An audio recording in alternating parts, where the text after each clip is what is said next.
당신의 밤에 쉼표가 되는 시간. 저는 남자 사람입니다.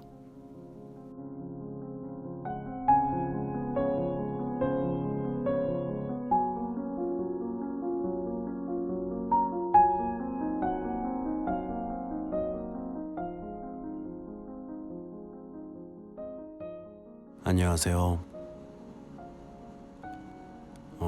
요즘 참 무더운 날씨가 계속 이어지고 있습니다.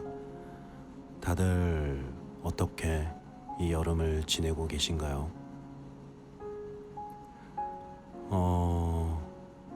이 더운 여름날에 시원한 음식이라던가 음료도 많이 마시지만 제일 확실한 방법이 에어컨이죠. 근데 이 에어컨을 튼다는 게 전기세 때문에 참 망설여지시는 분들도 계실 텐데, 제가 어디서 봤는데 이 뉴스에서 봤던 것 같아요. 이 에어컨을 트는 게 우리가 생각하는 것만큼 그렇게 엄청나게 많은 전기세를 먹지는 않는다고 하더라고요. 물론 이제 24시간 계속 틀어놓으면 문제가 되겠지만 적당히 조절하면서 이렇게 여름을 견뎌내시는 건 어떨까 생각이 듭니다. 네. 오늘은 한번 이 부담감이라는 이 감정에 대해서 한번 이야기해 보려고 하는데요.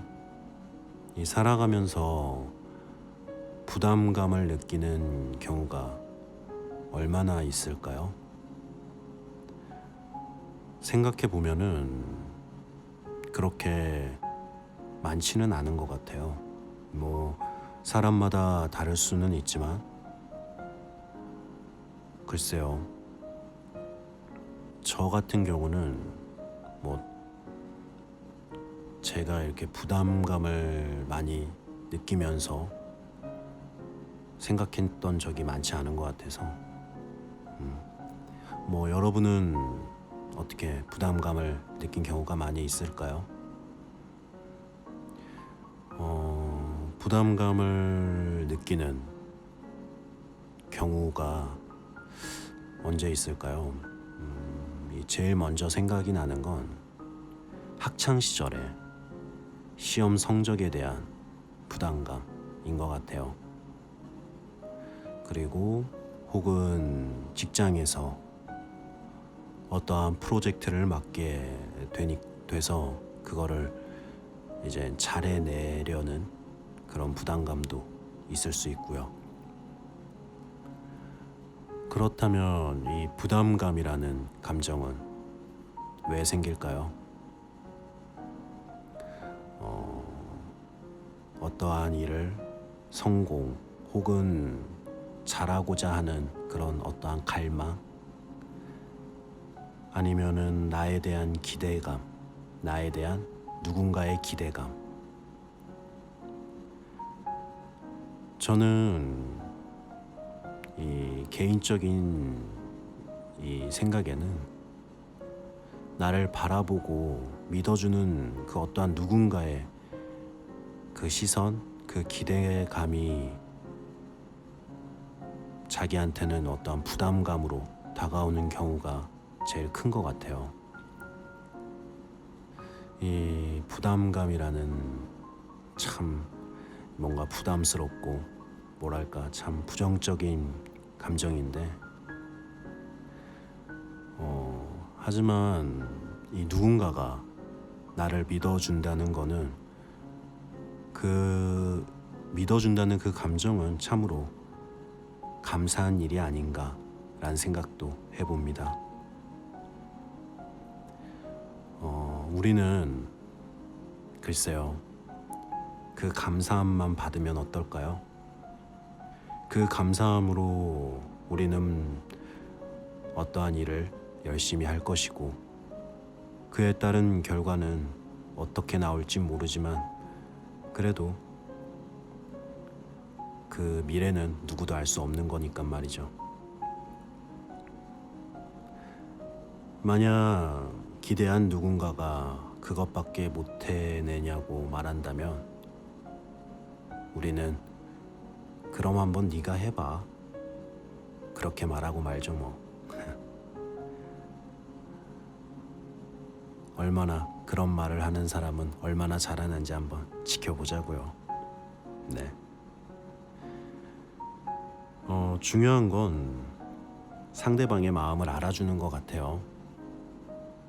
당신의 마음을 당신이 나에게 해주는 기대에 대한 그런 마음을 나는 알았고 난 그 기대를 충족시켜주기 위해서 열심히 했어. 딱 거기까지만. 뭐 이것이 이기적인 생각이라고 할 수도 있겠지만 뭐 어쩌겠습니까? 우리 당신의 밤 식구들은 이 정도 기분 좋은 이기심은 가져도 되지 않을까라고 생각을 해봅니다. 네. 그럼 오늘은 톨스토이 이제 10번째 시간인데요. 그럼 당신의 밤 쉼표가 되는 시간 시작해 보도록 하겠습니다. 재밌게 들어주세요.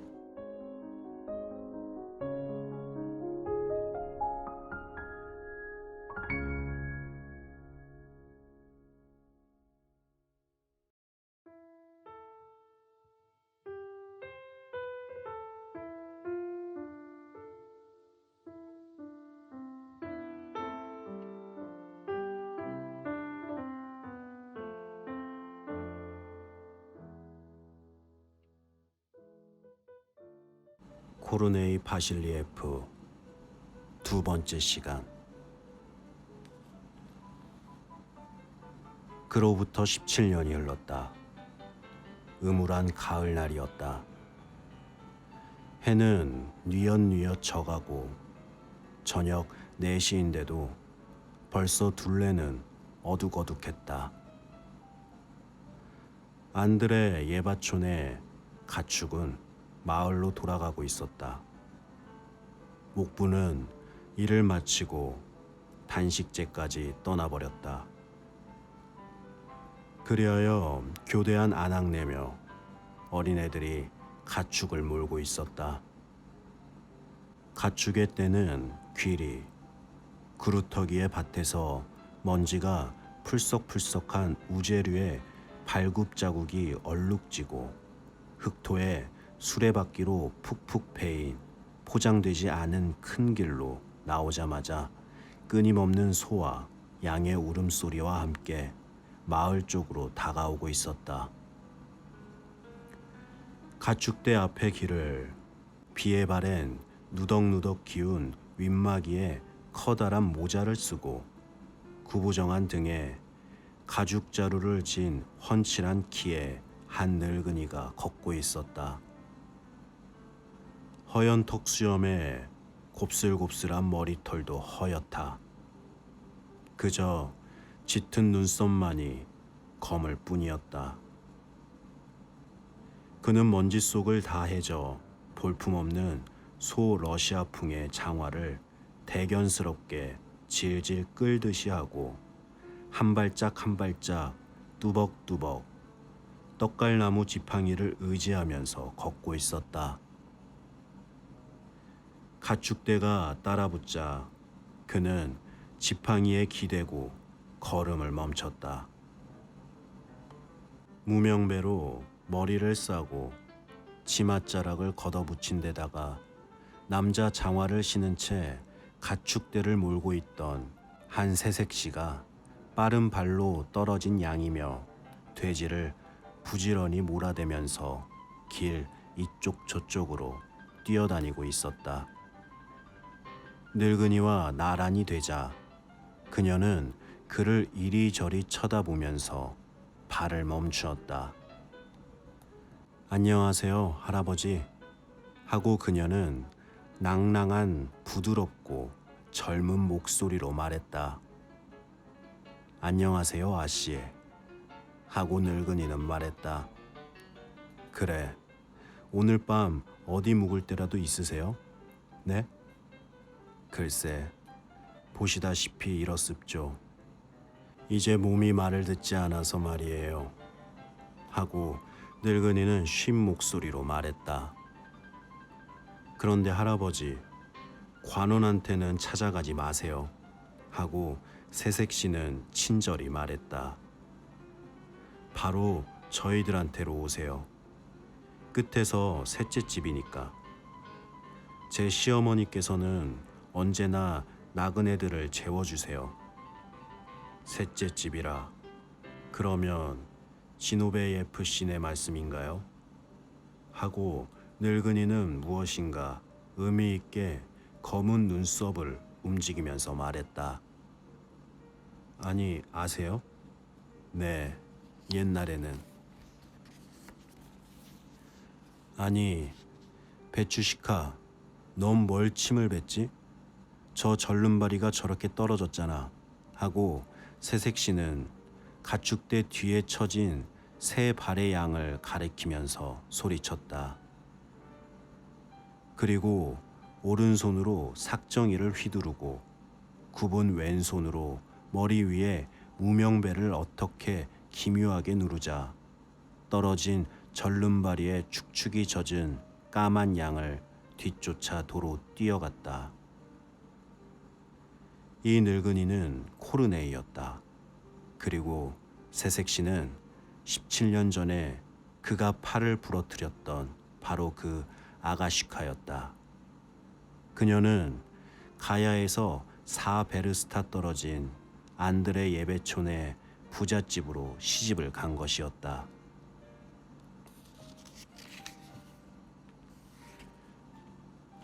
힘있고 부유하고 오만한 인간이었던 코르네이 바실예프는 지금과 같은 몰골, 즉 몸에 걸치고 있는 다 해진 옷과 병적 증명서와 보찜 속에 2벌의 속옷 외에는 가진 것이라곤 아무것도 없는 늙어빠진 거지 신세가 되어 있었다. 이 같은 변화는 모두 조금씩 일어난 것이기 때문에 그 자신도 그것이 언제 시작되어 언제 이루어진 것인지 얘기할 수 없었다. 오직 한 가지 그가 알고 있는 것이 있다면, 즉 굳게 믿고 있는 것이 있다면 그것은 자기 불행의 원인이 아내의 부정에 있다는 것이었다. 그는 옛날 일을 생각하면 야릇한 기분이 들고 가슴이 아팠다.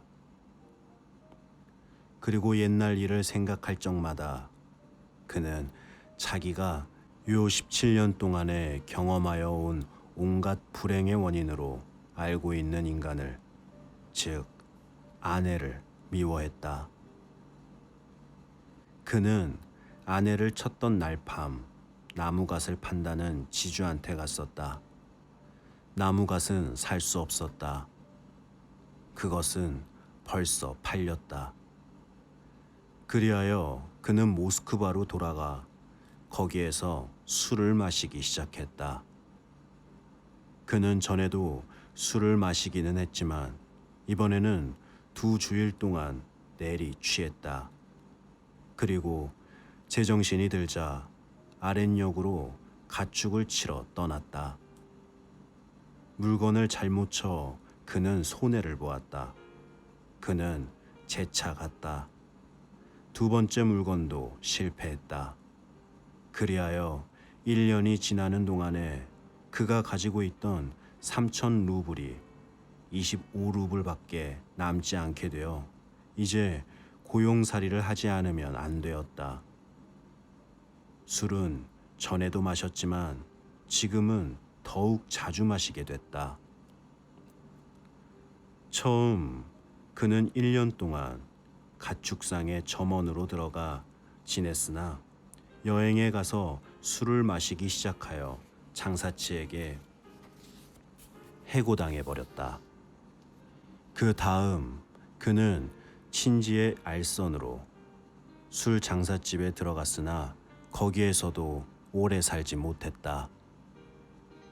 계산을 속였기 때문에 쫓겨났던 것이다. 그렇다고 집으로 돌아간다는 것은 창피하기도 하고 저주스럽기도 한 노릇이었다. 내가 없어도 그것들은 살아나가고 있다. 어쩌면 사내에도 내 자식이 아닐지도 모른다 하고 그는 생각했다. 만사 불여이했다. 이제 수리 없이는 살아갈 수 없었다. 이제 점원으로도 들어가지 못하고 채꾼으로 들어가게 됐다. 나중에는 이 일에도 붙어있지 못하게 됐다. 일마다 나쁘지만 나빠질수록 그는 더욱더 아내를 미워했고 그녀에 대한 원한의 불꽃을 타오르게 했다. 마지막으로 코르네이는 어느 채꾼으로 들어갔다. 그런데 가축이 병이 들었다. 코르네이에게는 죄가 있는 것이 아니었는데도 주인은 화를 내고 점원과 그를 한데 몰아내 쫓았다. 어디에도 고용살이할 데가 없었다. 그리하여 코르네이는 방랑의 길을 나서기로 마음먹었다. 그는 손수 장화를 지어 바랑을 지고 차와 설탕과 8루블의 돈을 장만하여 키예프로 갔다. 키예프에서도 그의 마음에 드는 일이 없었으므로 그는 카프카스 지방의 노브이 아훈으로 갔다. 노브이 아훈에 다다르기 전에 그는 열병에 걸렸다. 그는 갑자기 쇠약해졌다. 돈은 1루블 70코페이밖에 남지 않은 데다 아는 사람이라곤 한 사람도 없었다. 그리하여 그는 고향집의 아들한테 가기로 결심했던 것이다.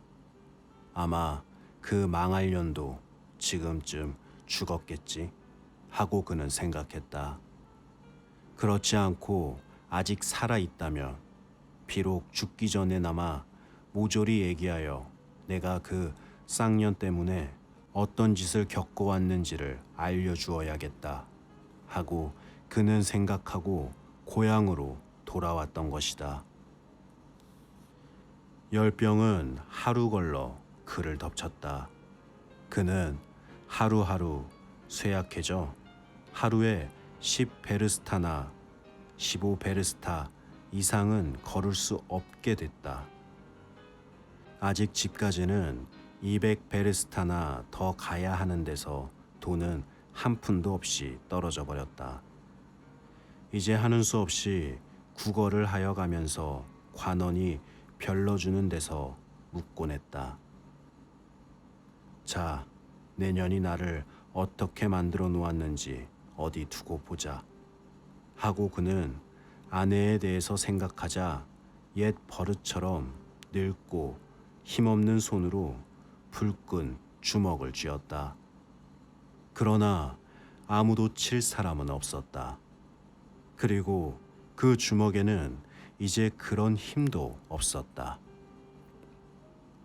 2주일 걸려 그는 200베리스타의 길을 걸었다. 그리하여 병들고 쇠잔한 몸을 이끌고 반드시 집에서 4베르스타 떨어진 데까지 왔다. 그리고 거기에서 자기가 팔을 부러뜨렸던 아가시카와 만난 것인데 그도 그녀를 알아보지 못했고 그녀도 그를 알아보지 못한 것이었다. 그리고 그녀는 실제로는 그러지 않았으나 자기는 어디까지나 그의 딸이라고 여기고 있었던 것이다. 그는 아가시카가 자기에게 말한 대로 했다. 시노베에픈의 집에 와서 1박을 청했다. 그는 집 안에 들여놓아졌다. 거느림체에 들어가면서 그는 언제나 하듯이 성상을 향해 성호를 긋고 주인네와 인사를 나누었다. 추우시죠, 할아버지? 자, 이리 오세요. 페치카 옆으로 오세요. 탁자 위를 치우고 있던 주름살 진 활달한 이 집의 주부인 할머니가 말했다.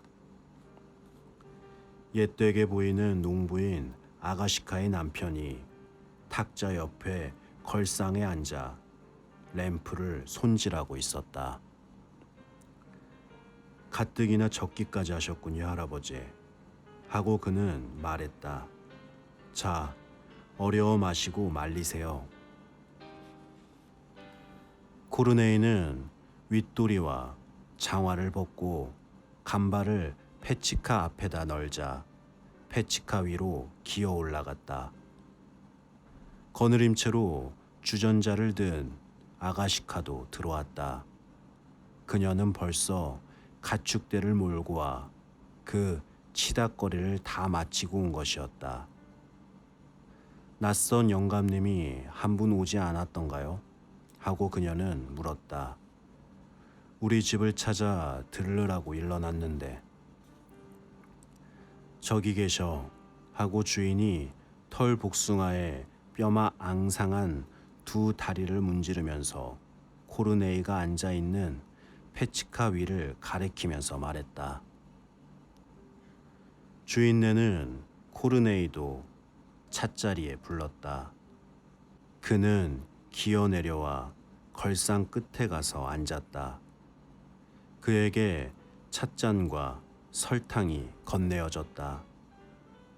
이야기는 날씨며 가을거지며 하는 대로 옮겨갔다. 가을거지가 제대로 되고 있지 않았다. 땅임잔의 가리는 들판에 쌓아둔 채 싹이 나기 시작했다. 나르려고 들면 비가 내리곤 했다. 농부네 것은 다 날라들였다. 그 전에 땅임잔의 것은 내버려 처진 채 썩고 있었다. 게다가 들쥐들이 그 속에다 새끼를 치고 있었다.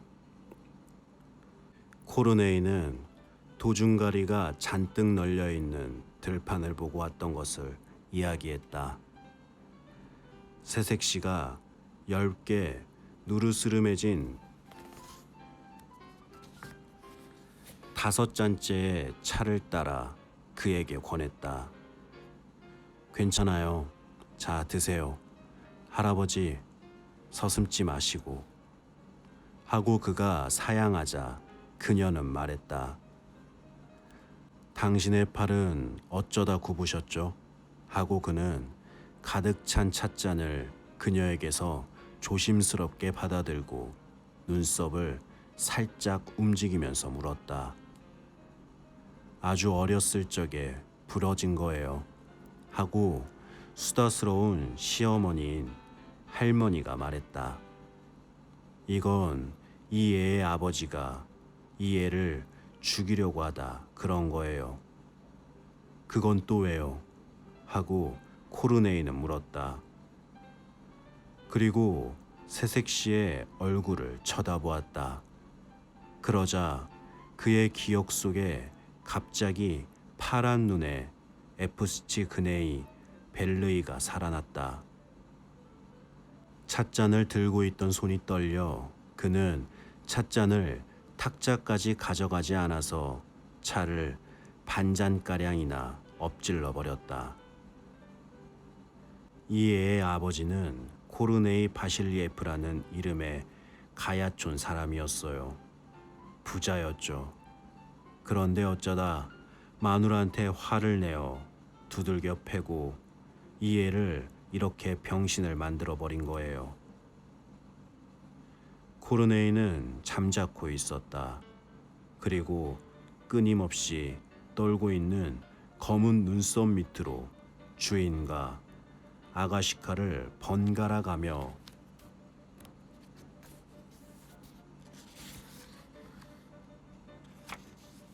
내립도 보고 있었다.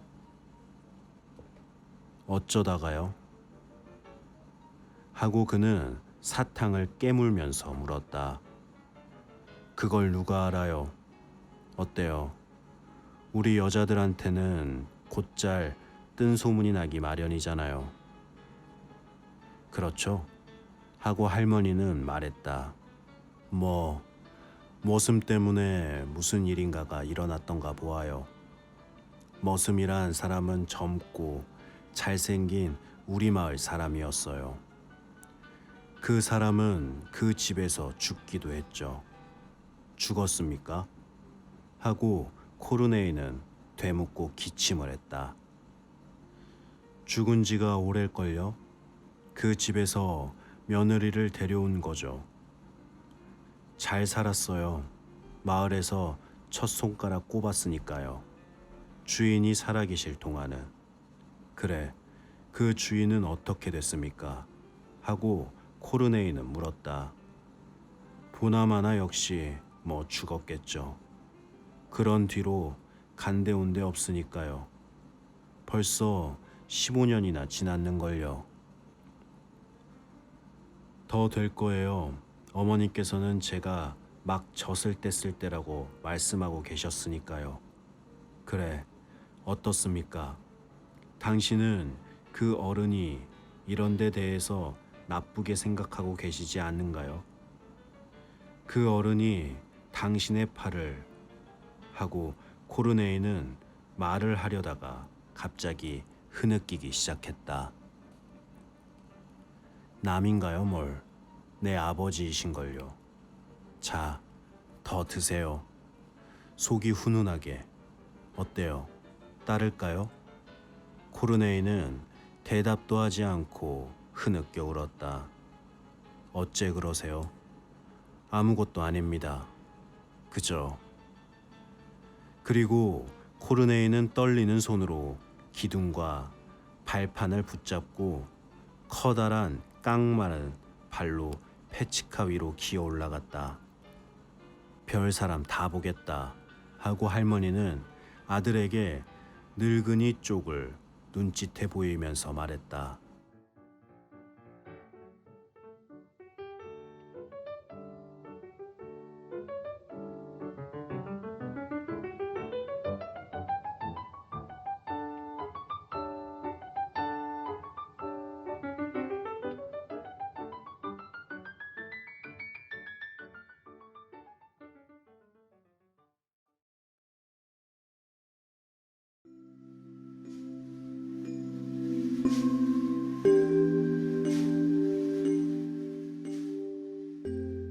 네.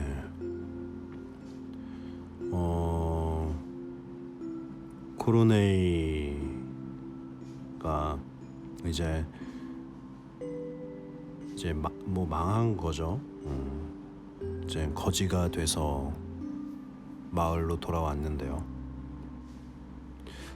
이제 그 전편에서는 아내와 이제 자식들을 이제 폭력을 가한 다음에 집을 나서서 이렇게 평탄한 세월을 못하고 이렇게 다시 왔는데 17년 만이니까 당연히 이제 자식을 알아볼 수가 없었겠죠. 정말로 그럴까요? 저는 자식이 없어서 잘 모르겠지만 여튼 그렇게 해서 그 딸은 알아보지도 못하는 아버지는 자기가 이제 반병신으로 만들어 놓은 그 딸의 집에서 바라보고 있는 그 마음,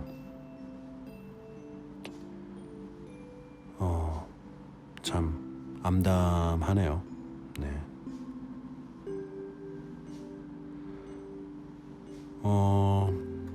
오늘은 그러면 여기까지 이야기하고요. 그럼 저는 이만 인사드리도록 하겠습니다. 당신의 밤 쉼표 하나, 저는 남자 사람이었습니다. 편안한 밤 되세요.